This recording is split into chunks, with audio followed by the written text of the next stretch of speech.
Okay, so we all know that we love us some Terrifier, and of course Terrifier 2. Our boss is Bill Philpott wants me to ask, of course, what's Terrifier 3? Hello, everybody. I am writing Terrifier 3 now.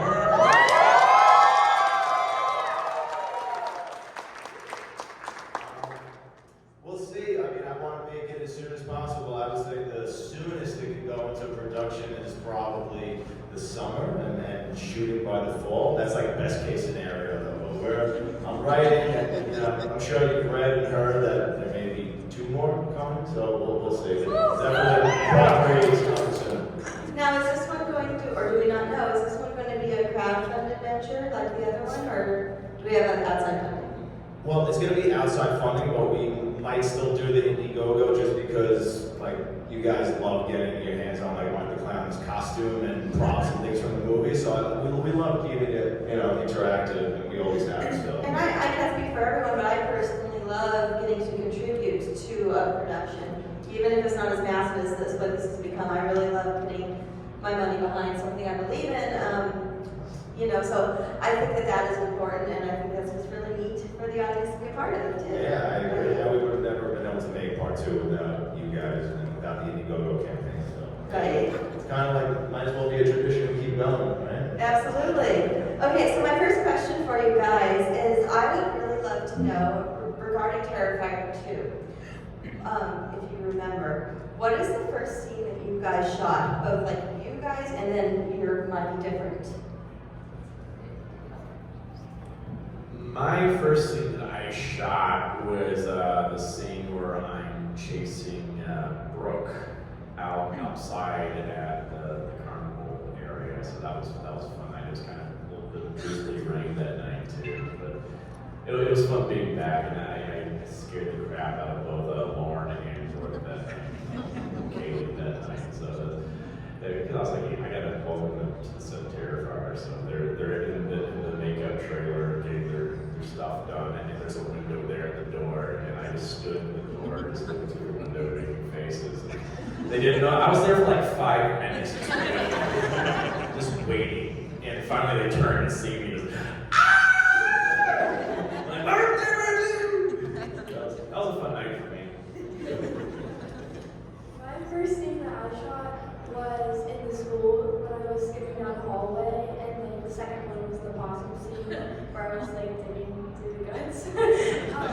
I just remember one of the biggest things I remember is just first getting there, and I was watching David get his makeup done, and I didn't know, like, for some reason I thought that he couldn't see me, like he couldn't see me with his makeup on, so I was like staring at him from across the room, like giving him like the weirdest stares, because like I wasn't used to it yet, and I didn't know he could see me, so then he like turned around and was like what are you looking at? So that's what I remember from that first day. I didn't know he could see me, so I was like staring at him the whole time. Do you think you had like blackout contact? Yes, I didn't. Well, the first day was, we were at the carnival, and we were trying to get our wheels going, and I remember, we had all these talks of bringing a gimbal on set, which is sort of like a poor man's Steadicam. And my DP, George, my director of photography, was like, oh, it's going to expedite everything. We're going to be able to move. We're going to get all these great tracking shots and everything. And it couldn't have been the furthest from the truth. I mean, it was technical difficulties from the jump. We were hours behind. And I'm like the calmest, most collected person on set. I was losing my mind. We are never going to finish this fucking movie. This is the First scene. First day, first scene. So that's what I remember from the first day of shooting. And The gimbal was a problem the whole entire day.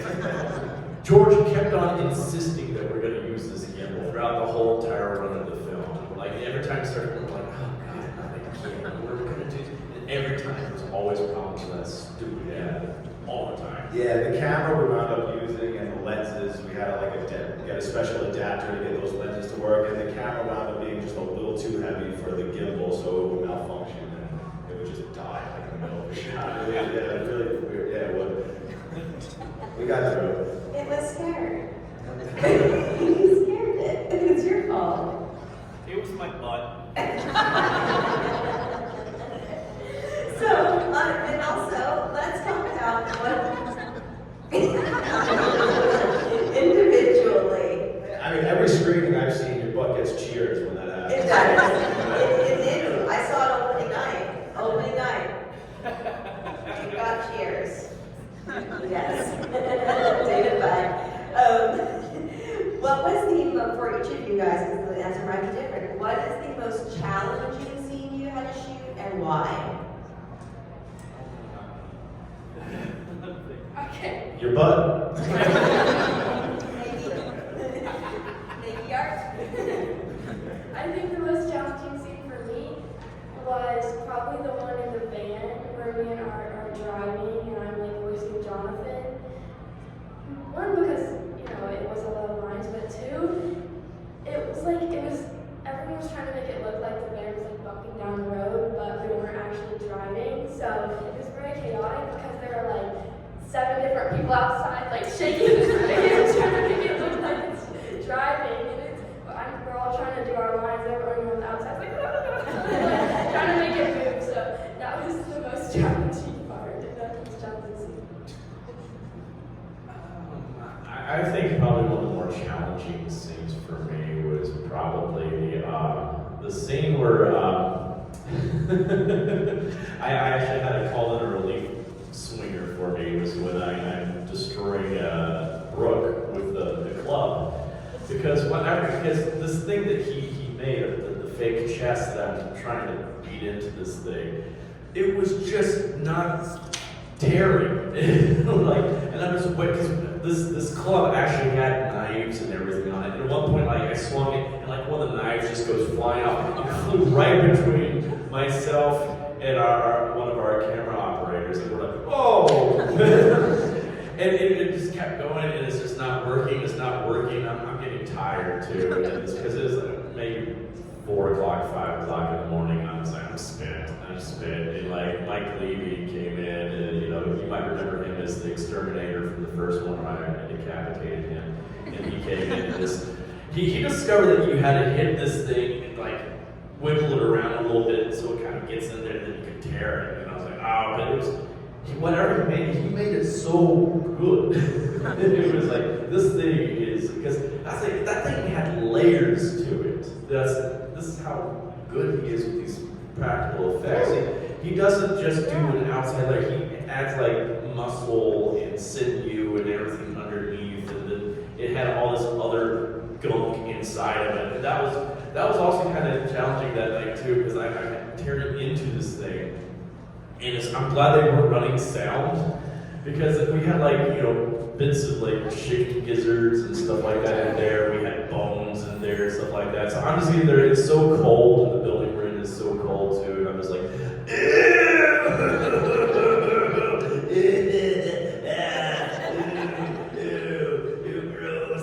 gross.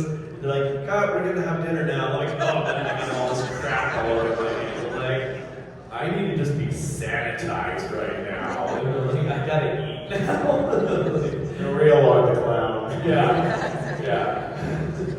Oh, we also had that same night.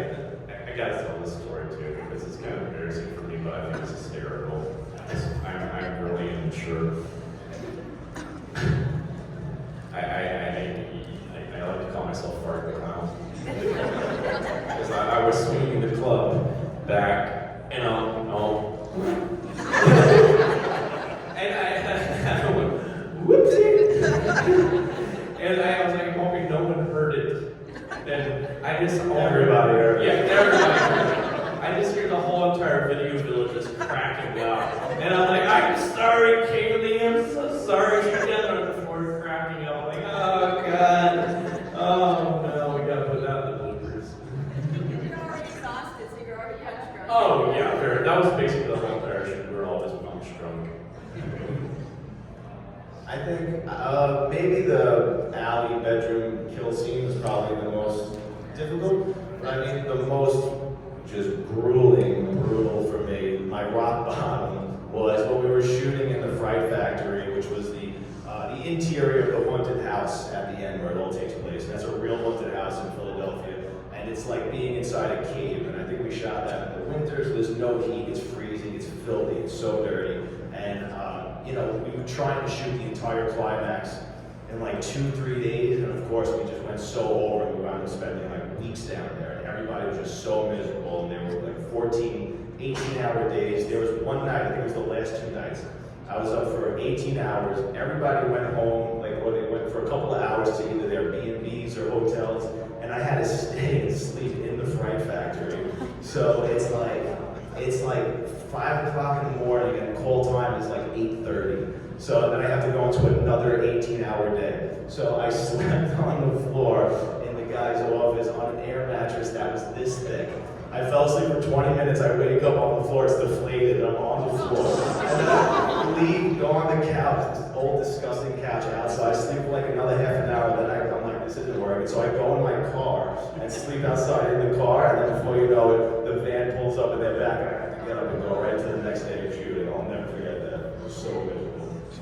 But that's how it was. That was Terrifier 2. There was no sleep. It was just constant work. But it was just cool to be around such an amazing cast and crew that really just kept morale up. One of my favorite moments with him too is like this guy was working all the time. I don't know how he kept his sanity and he kept his cool the whole entire time. I was waiting for him just one day to just hulk out and rage out because he was just so sleep deprived. He would even forget to eat. We would have to tell him, Dave, when was the last time you ate? He's like, I don't remember. You gotta eat. No, I gotta eat. But there was this one time when we were filming the club scene. And I went there just for one night. That's actually a small cameo I have in the movie where I'm not hard. I'm actually way in the background. And there's one little bit you'll see me. I'm just like the devil and stuff like that. But I just want to be there because we had all these Indiegogo backers, and there that night. I just want to hang out with everybody. And it was like the second night of this, and this is like 3 nights in a row they're filming, and no one's having sleep. And at one point, Damien is just curled up in a chair like this, eyes closed, and he's like, okay, roll.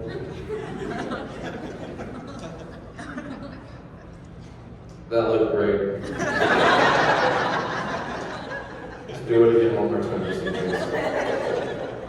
Never opened his eyes. But that's also, he trusted everybody else to do their job and the crew and stuff like that. That just shows like how great a leader he is and how much he trusts everybody else and what a great team we have. But I just thought I felt so sorry for him. He was so tired. Well, it was also like take 7. I could have slept through that one. I was just listening to that.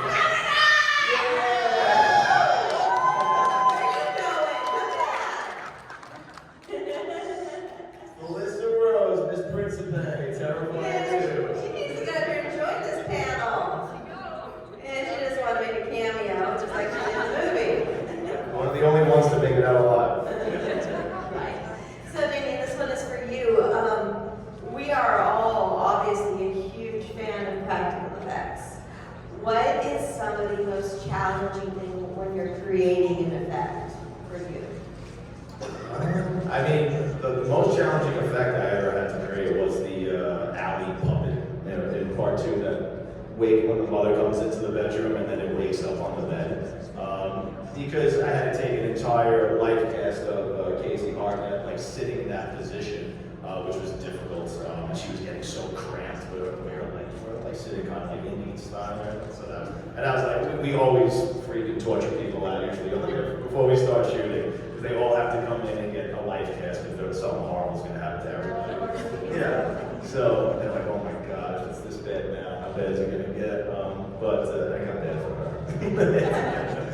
She's such a trooper. But so I never built anything that sort of articulated before, and I don't really know how to do like animatronics or anything that intense. So, but I knew I could turn it into like a crude rock puppet.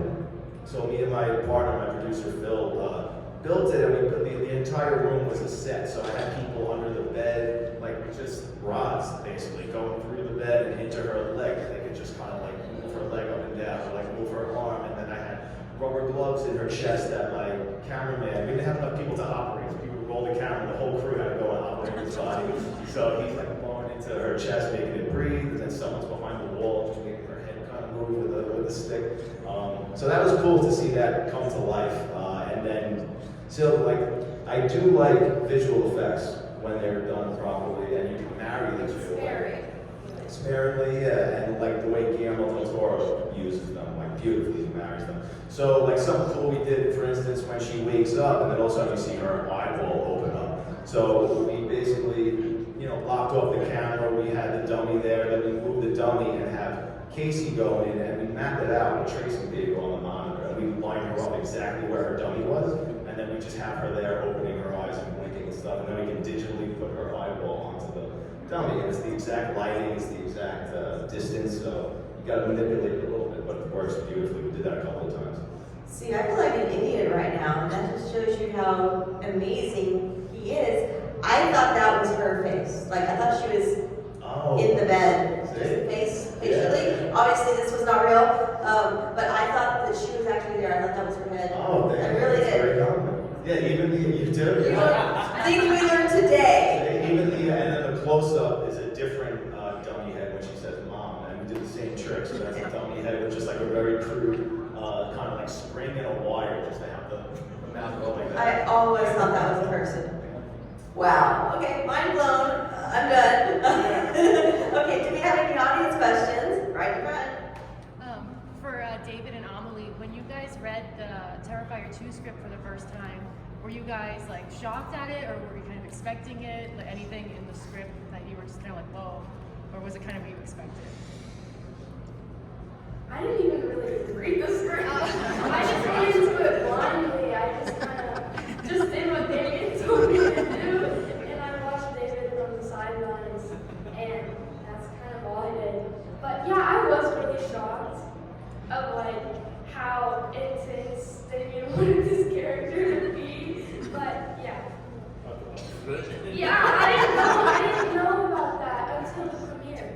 The day I had no clue about the pig or whatever that was until I was sitting in the theater. That's an insert we got months later with the dog. My A lot of inserts are with, like playing with awesome cuts with somebody else. We did months later, like really gory inserts and things like that. Yeah. Wait, but so what was? So If I didn't give you a script, I didn't give most people, if I did give them the script, I only gave them up to a certain page, and nobody knew what the ending was, except maybe Dave and Lauren. But so when you saw the movie for the first time, what really shocked you the most? Or was there anything you had no idea was going to be in the movie when you saw it, and you were just totally shocked? The ending. I thought that Art was going to kill everybody. I did not know that the ending was going to be how it was. That kind of shocked me, but I was rooting for it the whole time. You rooted for Sienna? Yeah. Wow. Because when he was writing it, he would send me texts all the time. You know, say, "Hey, got an idea about this kill scene and stuff like that." That was what was fun about it. It was always bouncing ideas off my head. So, but still, he surprised me with a lot of things too. It's like he sent me a message one day saying, "I got the script finished. Can you come over to my place to read it?" So I was reading it while he was just sitting on the couch, and it's so like he knew exactly where I was in the script just based off my reactions to things. And that's what I thought was so much fun. He's like, I would laugh at something, go, "Oh," and this, and he's like, "I know exactly where you are." This, I'm like, yeah, that's so cool, that's so cool, that's so cool.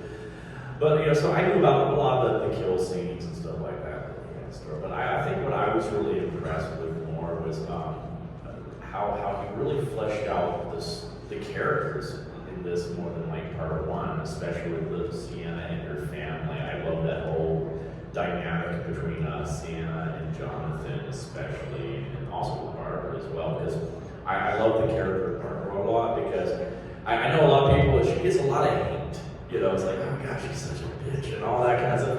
But like, no, there's a lot of depth to that character, I think, because it's like, this is someone that just lost her husband, and she's trying to hold everything together for this family right now. And, you know, she's now, you know, they went from probably being a dual income family to being a single income family. She's got, her kids are going through a lot of problems right now, and she's just hanging there by a thread. And here comes this fucking clown. Just to ruin everything. Just to really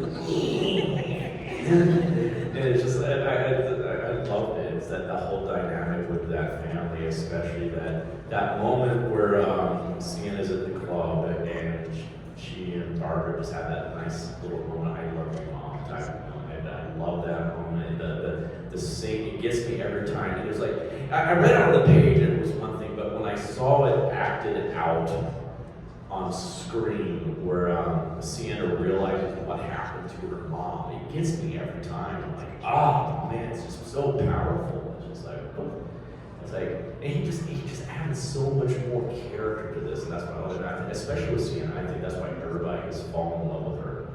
And it's like, it's such a badass character, and we found just the perfect actress for it. And it's like, I mean, I don't think there was any question in anybody's mind when Lauren came in and auditioned for that role. It's like, she was perfect for it. There was never a runner-up, just like there was never a runner-up for these two either. You knew as soon as they came in, as soon as Dave came into the audition, I mean, he was the guy. And same with Amelie. I just said, I loved we just saw your resume. I don't even know if I saw a reel. And I just contacted your mom, and I was like, can you tell her to like make funny, creepy faces in the mirror or something? I didn't send that today. I'm like, she's gonna be great. But what I wanted to say before, when you were talking about the scene when you were in the car and you're using Jonathan's voice, because I've never seen her act dialogue before. It was all just making faces.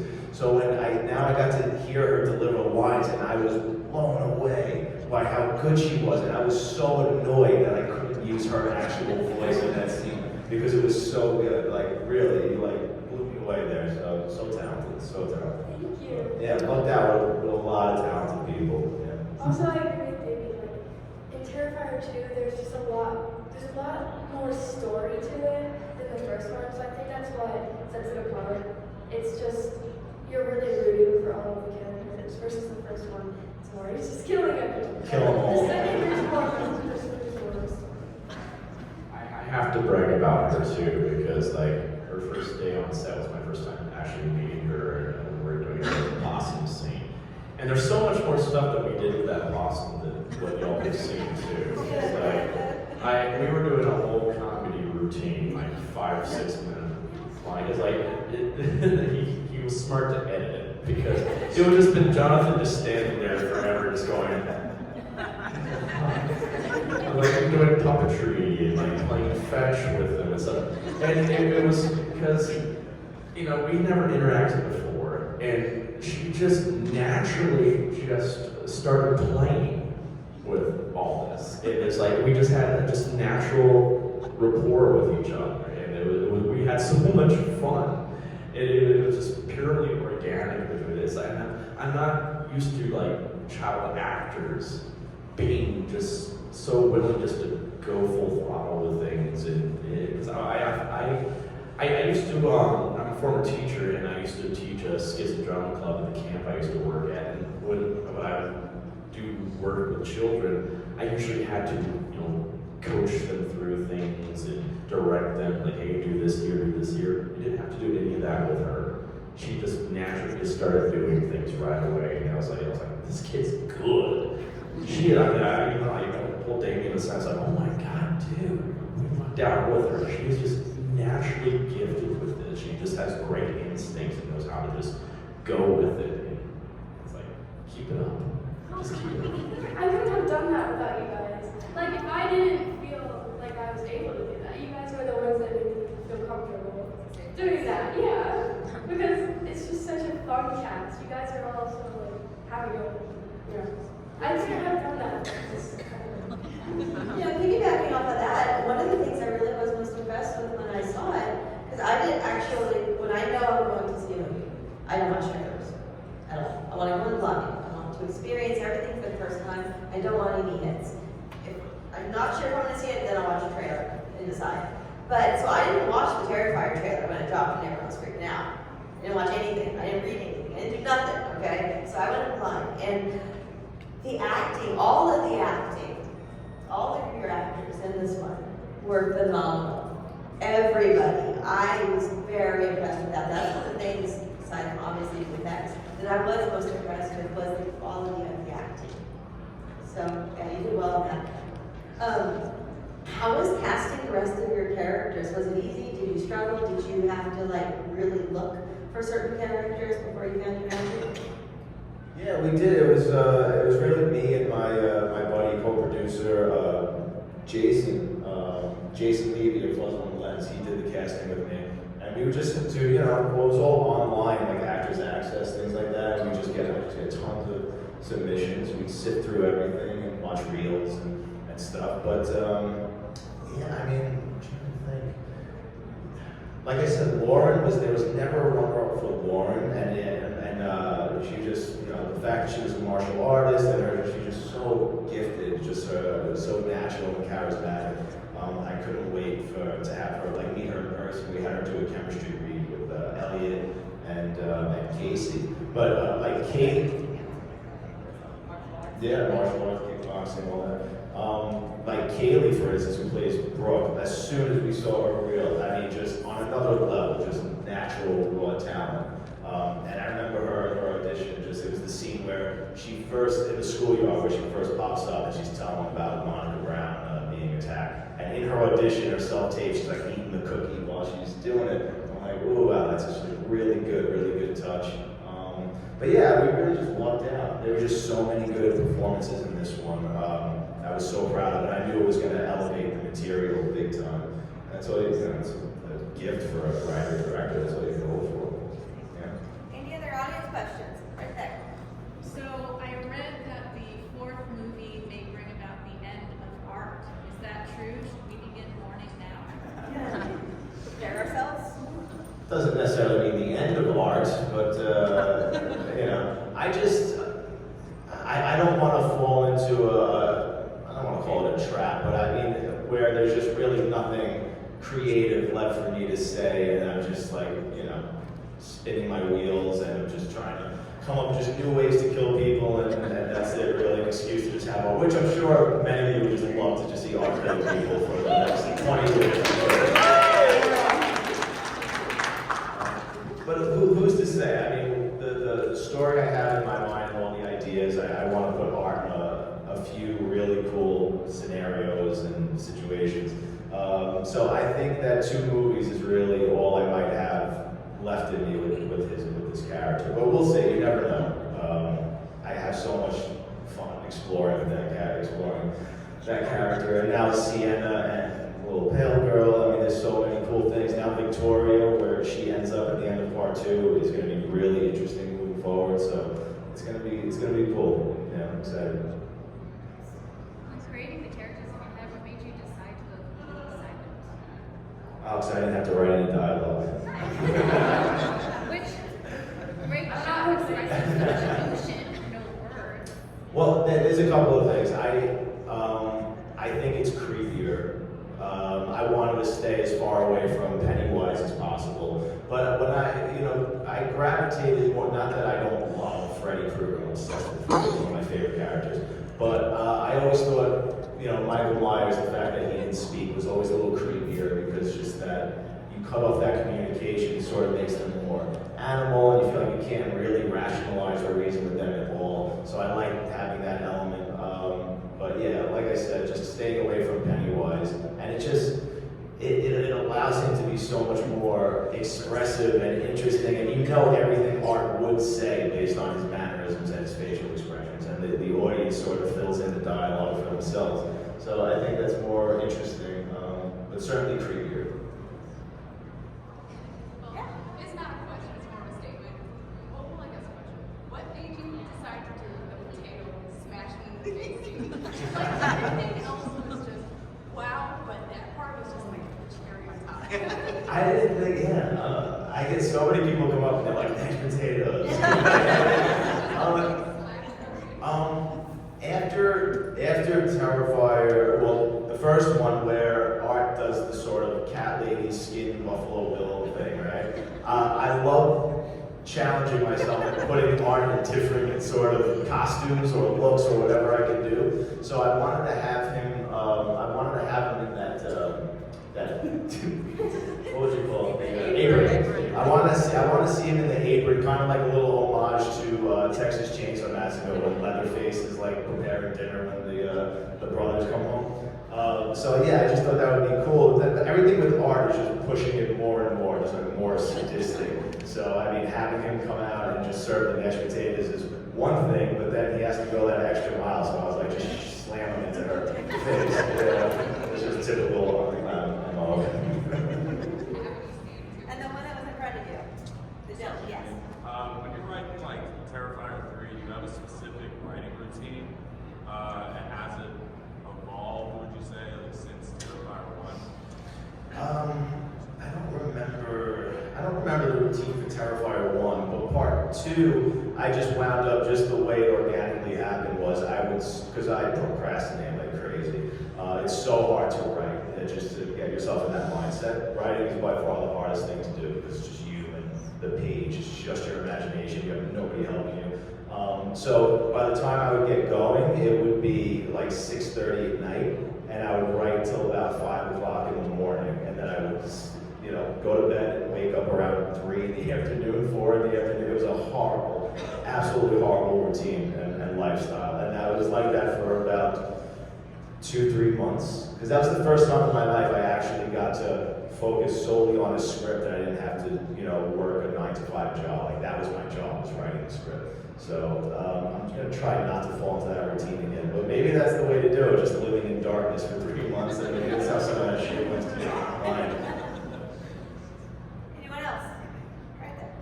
What were your favorite kill scenes to shoot? Definitely, I don't know, like to shoot, they're all pretty grueling. But I think I'm the most proud of Allie's kill scene and the hacksaw scene still. Yeah. But both very intense. Intensity, I mean, the hacksaw scene was much easier. It was only 2 days, 1 day with Catherine, but that was super intense. And we had to be on our game because she was upside. I mean, everything you see is really happening to her. She's really hanging by her ankles upside down. And that was, how do you prepare yourself for that? It's not like, we know how to do this, we know what this is going to be like. I mean, like, you're doing it for the first time on set. And so that was intense. So it was just 1 day with Catherine, and then the next day was just Dave with the dummy, getting all the inserts that we're going through. So that was pretty easy, but the alley kill scene in part 2 was really intense. So we started shooting it before the pandemic, like 2 days worth, and I didn't have any of the effects prepared or anything, so it was not coming out good. And I was like, no one's gonna think this is anywhere even close to the hacksaw scene. I was like, we're gonna have to come back and tweak this. And then we got hit with the pandemic and lockdown. I said, now I have all this time to really reconfigure this and take all the time I need to, not perfect, but do the best I could to, make those effects look good. And then we went back when we finally were able to, and we shot for an additional 5 days just murdering poor Casey Hardy for like 5 to 14-hour days. So it was really intense. Of course, it was the winter, freezing. It was a set built in a barn in upstate New York. So it had like a wood-burning stove in it that did nothing because it went right out of the roof. And then we had space heaters in the room, but we could only keep them on in between takes because it would ruin the sound. They're so loud. So she was covered head to toe, almost naked. I mean, prosthetics everywhere, covered in blood. She was sticking to the rug. I was following her around the room with a spray bottle, and I had to just spray her joints. Like literally, like what they would do exactly what they would do to Sissy's basically carry her, just follow her around with a spray bottle. It was intense. It was really because you don't realize just the scalping scene alone when he does that. That was like 5 hours just to get that on, just to put the makeup on her, and then it's like an entire day just doing that effect. And it goes wrong, you got to do it again. So it's just one whole day dedicated to 30 seconds of film, maybe less. So yeah, 5 days to do that whole scene. But it was worth it. Yeah, I like that one, but I also really enjoyed doing the Clown Cafe scene. That was a lot of fun. For multiple reasons. I mean, for one, I got to fire a Tommy gun and a flamethrower in the same day, and I was just a giddy little boy on set that day, and I'm like, ooh, Damien didn't even get to play with those. I think he was jealous too.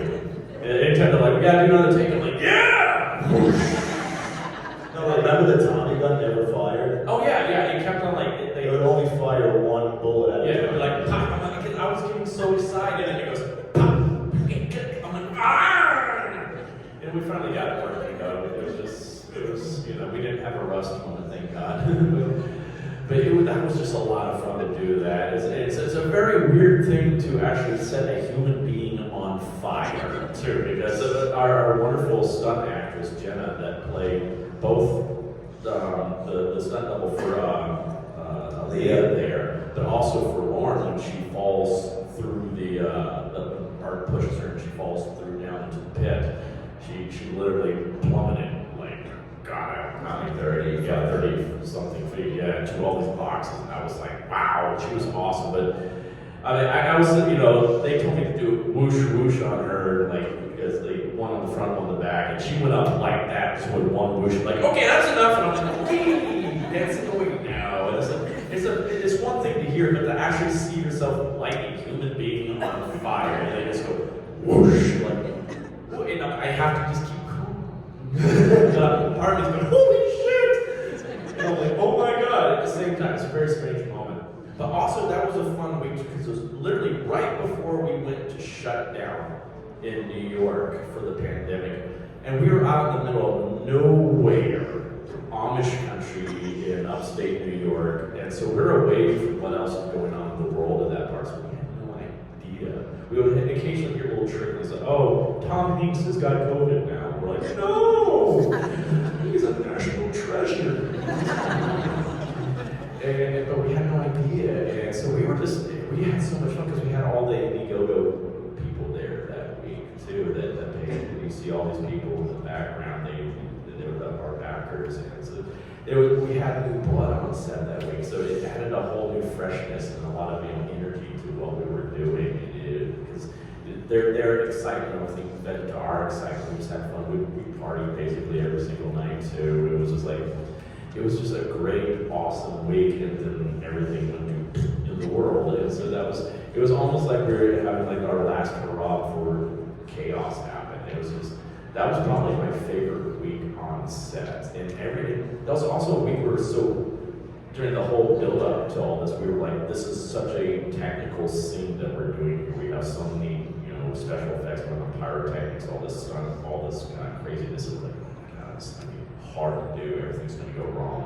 And that's like the one week everything went right, and it just flowed so smoothly. It was a perfect week, I would say, for us. Speaking of the pandemic, it was so hard during lockdown because like everyone was getting to say like, oh, yo, I'm gonna be in Terrifier 2, like Lauren and Elliot and David, and then I just had to stay quiet for so long, and I you were a big so spoiler. bad to tell people, but I couldn't. And then it just made it worse that we had to it was delayed even more because of the pandemic, but I kept my mouth shut, and I'm glad I did, because I kept surprised. Yes. I know we have more. Considering All Hallows Eve, are you mind blown by the progression of it all? Yes. Yeah, I mean, you look at it now, it seems like Terrifier is sort of an overnight success just because of how part 2 blew up, but it's been a really long road. So the first short film with Art the Clown was 2005, and then Terrifier short film was maybe like 4 years later, and then that was put into All Hallows Eve, and then I had to struggle and find someone to give me money to make Terrifier. So yeah, it's just a lot of stepping stones and hurdles in order to get to where we are. So always believed in the character, always knew there was something there. I mean, when I first created him, it wasn't like there was this light bulb moment where I first created him and I was like, oh, like there's Art the Clown. I just thought, this is a really cool looking, creepy clown, like wow. And then when people saw that, they just kept saying, that clown at the beginning of your short film is crazy. Like, he looks so cool, he's so creepy. You need to make more things with him. And I was like, all right. And then a couple of years later, I made Terrifier, this short film. And that's when I sort of had that realization, like, ooh, there really is something cool here. Like, it's when I turned him into a slasher and really started developing a sense of humor, and like that black sense of humor. And then, you bring in Dave, and then Dave brought Art the Clown, because, he didn't play him originally, but then when Dave took over the role for Terrifier, the movie, just brought it to a whole nother level, and all these skills and the talent that he brought to it, just really magical. And so we always knew there was something there, and every time we made something, you know, the fan base would grow a little more. So, I mean, but we were never, none of us were prepared for what it did in the theaters, honestly, because we didn't even have any expectations of it going into theaters at all. We thought it would play maybe a few Alamo draft houses for a weekend, sprinkled across the country. And you know, kudos to the Cinedigm and Bloody Disgusting. They were really pushing, advocating, you know, it should go in the theaters. It's and 400, 500 theaters, and just kept growing and growing. I'm like, really? There's AMC's and Regals and for a whole weekend? And then one weekend, and then sure enough, by Saturday night, you know, on Twitter, you know, I'm seeing my friend puked in the theater. Someone passed out and you know, smacked their head in the back of my chair. I'm seeing all these tweets. I'm like, is this really happening? And then that was it. I mean, by that Monday, it's like it's on the news and morning talk shows, and Howard Stern's talking about it, and Stephen King's tweeting about us, and it was just off to the races, and they just had to scramble to keep it in theaters because the demand was so high. And then, you know, the next weekend, they got it back in the theaters, but they couldn't get it into as many screens. But it wound up making more money than it did the week prior. And it was like, oh wow, this is like so little bit of a phenomenon here. And it just kept growing. So none of us, that was a really exciting 2 weeks for all of us. We were just calling each other and like just scrolling through, you know, online. And did you see this? Sending each other, you know, news feeds, and it was really exciting. That was cool. So, but again, we always believed in the character and the potential, but that was cool. That was a surprise. Yes. Hi, Damien, I know you submitted Terrifier 2 for the Academy Awards. Can you believe we didn't win an Oscar? But I know that there's a lot of talk about, you know, horror not getting recognized. What do you think, like, what steps do you think it's going to take to finally recognize, for one, your genius, and just horror in general? Well, I don't know. I think that sometimes, I mean, horror does get recognized sometimes. It's like Silence of the Lambs, you know, sweeps the Oscars when it came out. The Exorcist was nominated. You know, great horror movies get nominated, but I think, you know, your slashers and more violent horror movies, things like that, I think those effects in particular get overlooked because they're just so visceral and it's just more of a shock value and everyone's like, oh, that's gross, but you don't think of the artistry that goes into something like that. That's so spectacular. Like when you see like a company like K&B doing the Hostel movies and things like that, I mean, they're stunning. You have your world-class artists and making effects doing that stuff. It takes a lot of skill to make it look that realistic and be that impactful. So I would like to see more credit going toward them for that sort of work. But I mean, you know, there's respect for horror out there, especially within the community. As long as we understand and we realize how amazing it is, who needs it? They had to watch it, so. Thank you. Can we expect a showdown between Art the Clown and Chris Jericho in part 3? Ooh. Gotta bring Jericho back. Yeah, sure. I think it's safe to say we're gonna see because I want part 3 to pick up exactly where part 2 left off. So we'll probably see Jericho. So Art the Clown made the list.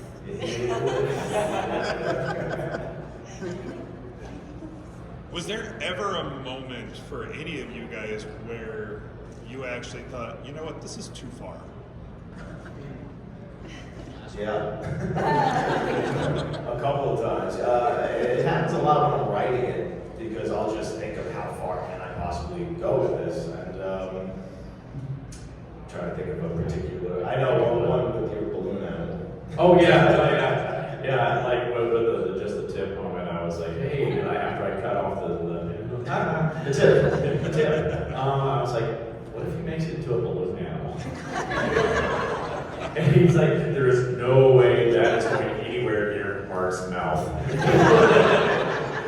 People will run away with that online and just do horrible things with that. Fair enough. But I can think of one. It was with the Clown Cafe scene. Sure, yeah. Because originally didn't you want to have kids? Yeah. Well, that's the reason why Sienna's dressed like, they're all dressed like kids. Originally I was thinking Sienna wakes up dressed like a kid, but they're all children on listen, you think of the worst things possible, the most effective thing, but I was like, that's just too far, and that's too off-putting, and it's no longer going to be fun to sit through something like that. So yeah, you have to pull back, but I mean, of course, that was nothing, we never shot that, but these are just discussions and just throwing ideas out when we were, it's in the screenwriting stage and things like that. That was a real discussion. Yeah. I was like, I don't think we should do that with the kids. Yeah. I mean, I've killed kids before. I had a heart kill kids. Yeah. I'm not above killing children. Yeah. we did kill Wes's character. Right. With the cereal, but like, I think it's just that's too much of a sensitive area considering the climate going on in the world right now. So. Yeah, because I don't want Terrifier when people leave just feeling very bleak and grim about the experience. Like I always say when people ask, because I get asked that question a lot. Like sort of like the feeling after you watch Martyrs or Henry Portrait of the Serial Killer. They're great. I love those movies, but that's just not what I want Terrifier to be. I want it to be more of a fun experience, and just by the first 2 minutes of Terrifier 2, you know we're living in a fantasy room. This character is resurrected from the dead. So that also gives us a little bit of a pass and the ability to be a little more extreme with the violence because it is so obviously steeped in fantasy. So, but we're very conscious of crossing lines. I got a question for you young lady. What was your school year like after this came out?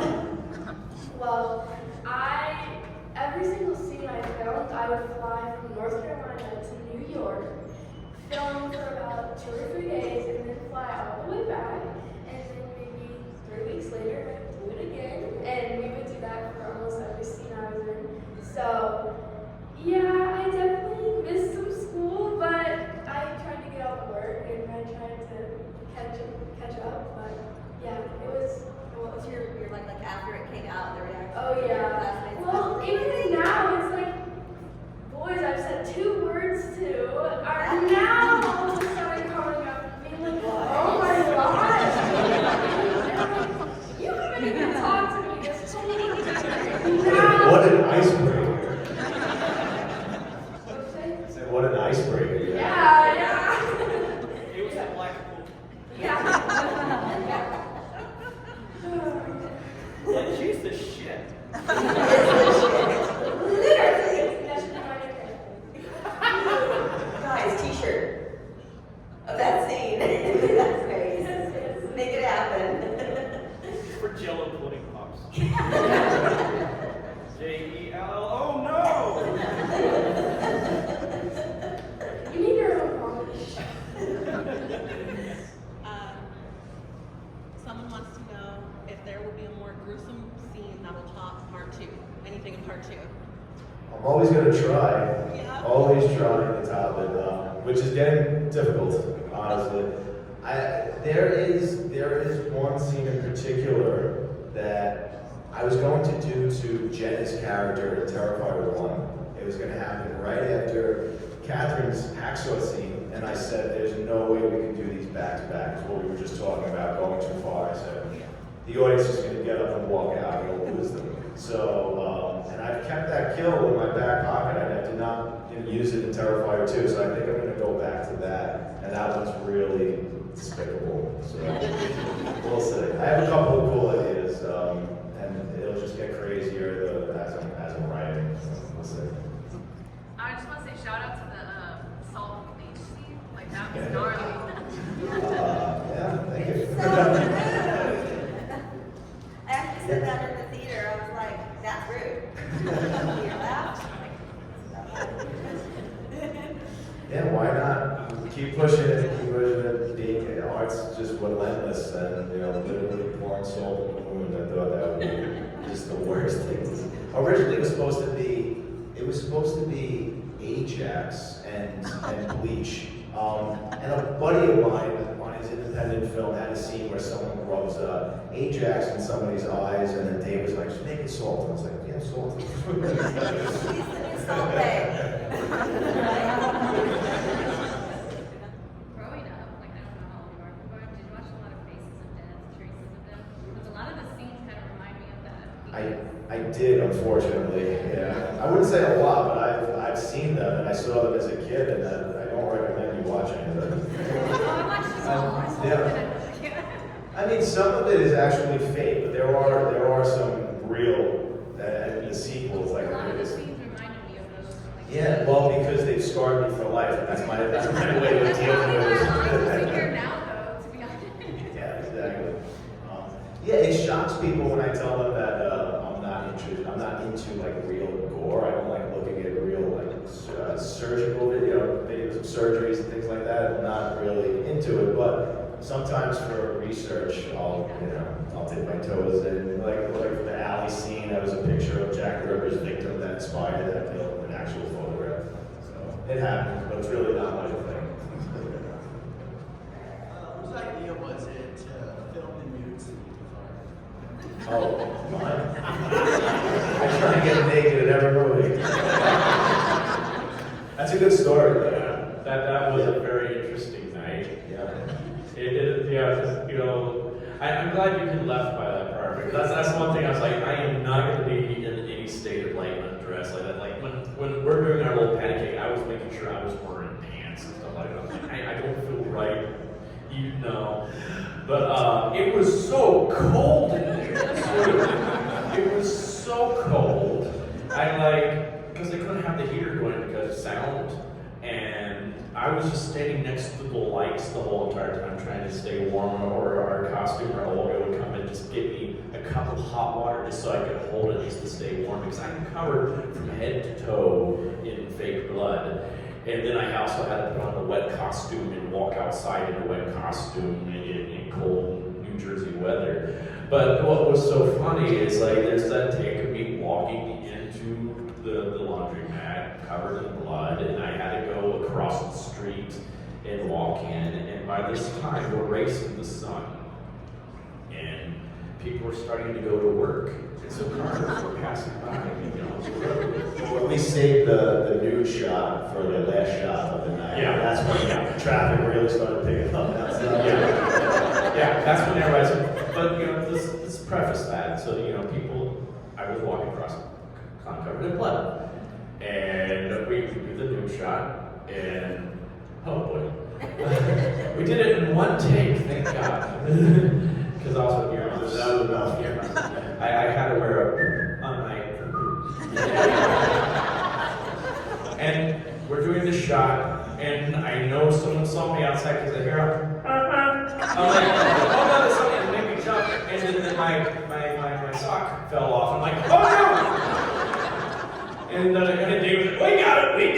I'm like, oh thank God. And then we had like another shot, pickup shot to get or something like that. So I'm just sitting there with a newspaper just covering me up because I was just too sticky to put anything else on. And all of a sudden, I see some lights coming. Woo! And I'm like, oh, not again. This just happened in the first film. Cops showing up. And I'm like, oh no.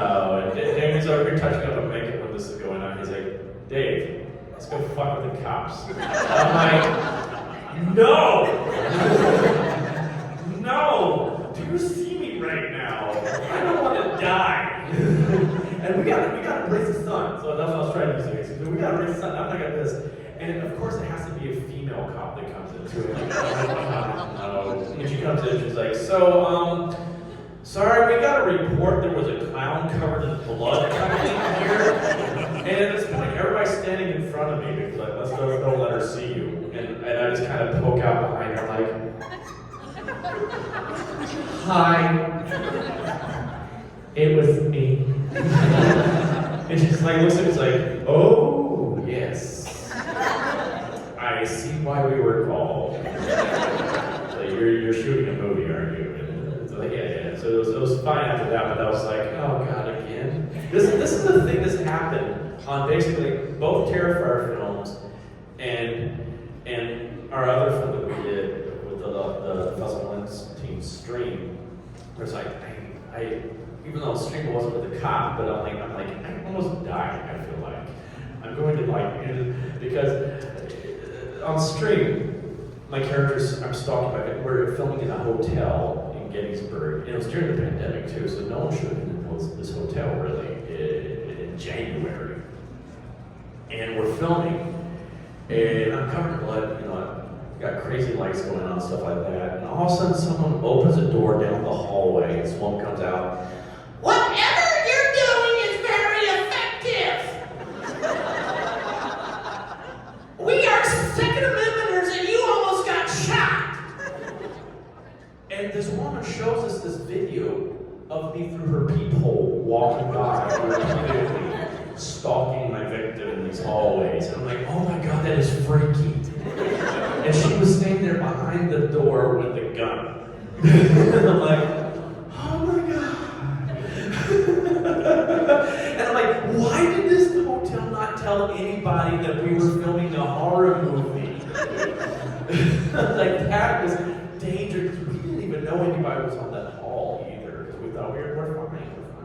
So yeah, so this is, I guess it's good luck for us. Indie filmmaking. Yeah. Yay. All right, guys.